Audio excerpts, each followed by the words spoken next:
Hello दोस्तों, मेरा नाम है शिवम पांडे। आज मैं आपको एक ऐसी कहानी बताने जा रहा हूँ जिसको सुनने के बाद आप भी भूतों पर यकीन करने लगेंगे। आज की युवा पीढ़ी भूतों पर यकीन नहीं करती, लेकिन आज मैं आपको ऐसे 3 दोस्तों के बारे में बताने जा रहा हूँ जो सच्ची घटना पर आधारित है, जिसको सुनने के बाद आप भी भरोसा करने लगेंगे हाँ सच में भूत होते हैं। एक बार 3 दोस्त माधव, राजू और सुरेश, तीनों दोस्त साथ में जा रहे थे। माधव का अगले दिन ही बर्थडे था। माधव ने कहा मैं बर्थडे की पार्टी देना चाहता हूँ, तो सुरेश और राजू ने कहा क्यों नहीं। तो सुरेश और राजू ने कहा कि घर वाले हमारे मना करते हैं, हम आखिर पार्टी करेंगे कहाँ पर। इतनी ही देर में माधव ने कहा हम पुराने खंडर में चलेंगे।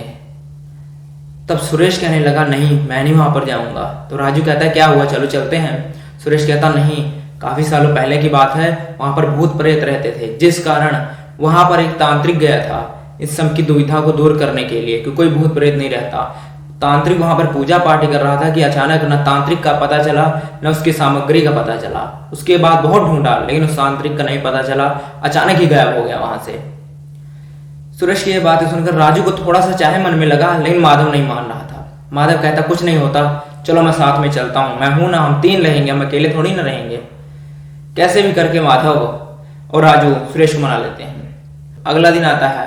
माधव, सुरेश और राजू शाम के समय कहते हैं चलो पार्टी के लिए चलें।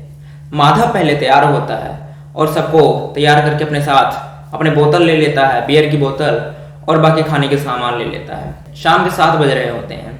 जाते वक्त माधव, राजू और सुरेश में अच्छी खासी बातचीतें हो रही थी, हंसी मजाक चल रहा था। लेकिन वहां पर जब पहुंचे, अंदर पहुंचने के बाद सुरेश चारों तरफ देख रहा था, क्योंकि उसके मन में कहीं ना कहीं डर था कि कहीं पर से कोई आ न जाए। अगर हल्की सी हवा चलती थी तो सुरेश डर जाता था, उसके पसीने छूटने लगते थे। सुरेश रुकने को तैयार ही नहीं था वहां पर। पहले तो जाने के लिए तैयार नहीं था, लेकिन बाद में उसने कहता कि चलो यार यहाँ पर ना रखें, करनी है तो पार्टी दिन में करते, रात में नहीं, अगले दिन कर लेंगे, रहने दो। कहता मेरा जन्मदिन आज है माधव, तो मैं कल क्यों करूंगा। कैसे भी करके बैठा लेते हैं। रात का समय होता है। पार्टी इसलिए और कहीं नहीं की जा सकती थी, लेकिन हर जगह पे ढूंढा जा सकता था, वहां पे ढूंढा नहीं जा सकता था। इतनी देर में ही राजू को फोन आता है। पिताजी कहते हैं बेटा जी कहाँ हो तुम। राजू अपने पिता से कहता है पिताजी मैं अपने दोस्त माधव के साथ पार्टी में आया हूँ। कहते कहाँ पर। कहते मैं वैसे ही बर्थडे पार्टी वहां पर आया हूँ। कहते ठीक है बेटा, टाइम से आ जाना। इतनी बात हुई राजू से, पर सुरेश डरने लगा। कहते चलो चले राजू। इतनी देर में फिर माधव कहने लगा अरे यार पार्टी करने हैं, पार्टी तो कर लें। अपने अपने तीनों गिलास में बियर डाली। देखते ही देखते जैसे ही चेस करने के लिए आपस में उन्होंने गिलास उठाए, एक दूसरे से चेस करने के लिए गिलास लगाए ही थे साथ में, देखा गिलास तीनों खाली। सुरेश और राजू माधव की तरफ देख रहे थे। जब अकेले ही पीनी थी तो हमें क्यों बुलाया माधव तुमने, ये दोनों कहकर सुरेश और राजू देख रहे थे माधव को। तो माधव पहले सोचने लगा कि यार क्या हुआ सच में, अचानक अभी तो मैंने इसमें बियर डाली है, बियर कहाँ चली गई। आगे पीछे देखते हैं इनको कुछ नहीं दिखाई देता।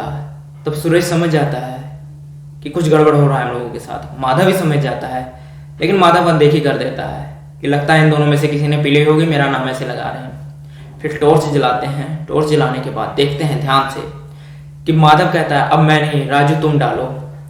राजू इस बार बियर डालता है। देखते ही देखते तीनों उठाते हैं, आपस में जेस करने के लिए गिलास लगाते ही हैं तीनों गिलास। फिर देखते हैं बियर गायब हो जाती है। इस बार जब बियर गायब होती है तो इनके हाथों पैरों तले जमीन खिसकने जैसे हालात हो जाते हैं। शरीर कांपने लगता है। बियर चाहे ठंडी होती है लेकिन इनके शरीर से पसीने छूटने लगते हैं। तीनों डर के मारे आहट से भरे होते हैं। माधव भी कहने लगता है यार सच में कुछ ना कुछ तो है यहाँ पर। इतनी देर में माधव उठता है, लिफाफा पकड़ता है, भागने की कोशिश करते हैं।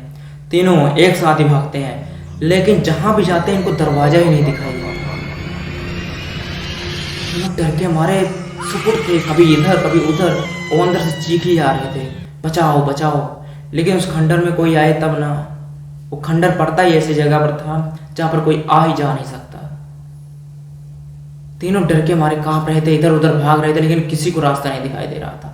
इतनी देर में ही माधव ने देखा सुरेश को किसी ने धक्का मारा पीछे से और उसकी बोतल जाके गिर गई बियर की। जो बोतल स्टार्ट में इन्होंने खोली थी, जो बची थी वो गिर गई। और देखते देखते देखा वो बियर जैसे धुआं उड़ रहा है, ऐसे उड़कर गायब हो गई। देखा तो वहां पर सिर्फ कांच ही कांच पड़ा था, बाकी सब गायब हो गई।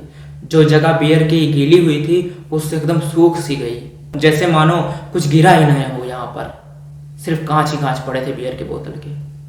ये हार देखने के बाद तीनों फिर भागने लगते हैं और तेजी से आवाज लगाते हैं, बचाओ बचाओ। दरवाजा ही नहीं मिल रहा था।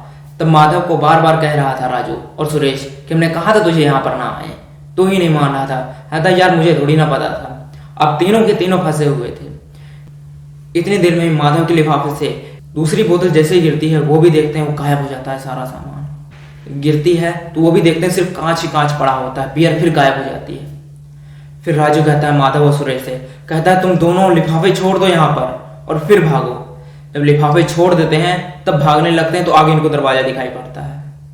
बाहर आते हैं, वो खंडर से काफी दूर आने के बाद सड़क पर पहुंचते हैं, वहां पर आवाजाही होती है। फिर सुरेश को फोन आता है घर से। पहले राजू को आया था, इस बार सुरेश को आता है। बेटा कहाँ पर हो? सुरेश कहता है माँ मैं आ रहा हूँ, मैं रास्ते में हूँ। सुरेश की माँ कहती है बेटा क्या हुआ, बड़े घबराए से लग रहे हो, क्या हुआ तुम्हें, कहाँ पर फंसे हुए हो? तो कहता माँ मुझे कुछ नहीं हुआ, मैं बस आ रहा हूँ, हम लोग सिर्फ दौड़ रहे थे रास्ते में। सुरेश अपनी माँ से झूठ बोल रहा था कि हम चोर पकड़ने के लिए भाग रहे थे। सुरेश और राजू को तो भले पता था कि भूत थे, लेकिन माधव को भी आज यकीन हो गया था। माधव पहले मानने को तैयार नहीं था, लेकिन आखिरकार वो मान गया और कहने लगा यार सच में कुछ ना कुछ तो था वहां पर। कहते अगर हमने पहले ही लिफाफे फेंक दिए होते ना तो हमें पहले ही रास्ता मिल जाता। आखिरकार चारों तरफ घूम रहे थे, दरवाजा नहीं मिल रहा था। तब माधव ने सोचा कि वही ये आत्माएं और भूत प्रेत जो अंदर थे खंडर में, वो काफी दिन से भूखे प्यासे थे। शुक्र करो हम सामान छोड़कर भाग गए, अगर हम रहते तो शायद हम लोग के साथ भी कुछ हो सकता था। इसीलिए कहते हैं रात के समय किसी भी पुराने और खाली जगह पर नहीं जाना चाहिए, क्योंकि जहां पर कोई नहीं जाता वहां पर भूतों का निवास जरूर होता है। अगर यह कहानी आपको अच्छी लगी हो तो वीडियो को लाइक और चैनल को सब्सक्राइब कर देना। फिर मिलते हैं किसी ऐसी ही सच्ची घटना पर आधारित कहानी पर।